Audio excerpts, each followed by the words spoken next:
ka shumë gjëra domethënë që duhet të bëhen përpara se shkojë situata drejt divorcit. Për gjërave që e shpëtojnë është konsulenca me njerëzit e duhur. Sepse konsulenca në rastin e le të themi ftofjeve në çift apo çarjeve në çift mund të jetë dhe me njerëz të gabuar, të cilët mezi e presin këtë moment. Për shembull, dikush konsultohet me vjerrën, dikush konsultohet me kunatën, dikush konsultohet me njerëz të cilët mezi e presin ose e kundërta, pra me shoqen apo dikush konsultohet me shokun jo të mirë që mezi e pret, ka njerëz që mezi e presin që një çift ndahet, sikur u jep kjo një lloj kënaqësie, sikur bëhen ndihen mirë. Pra duhet të gjesh njeriu e duhur me cilin duhet konsultohesh. Konsulenca është e përmendur edhe në Kur'an.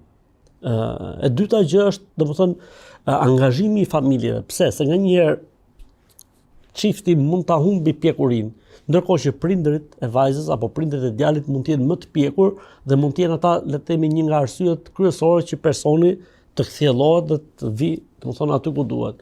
Gjëja tjetër që na përmend Kurani është arbitrimi ose ndërmjetësimi apo gjykimi. Pra siç e tha Zoti në Kur'an, të gjehet një njeri nga familja e vajzës, një nga familja e djalit dhe të unden ta me qëllimin e mirë për të gjetur një zgjidhje dhe për të kaluar në një marrëveshje dhe padyshim që Zoti në Kur'an do t'u japi një zgjidhje.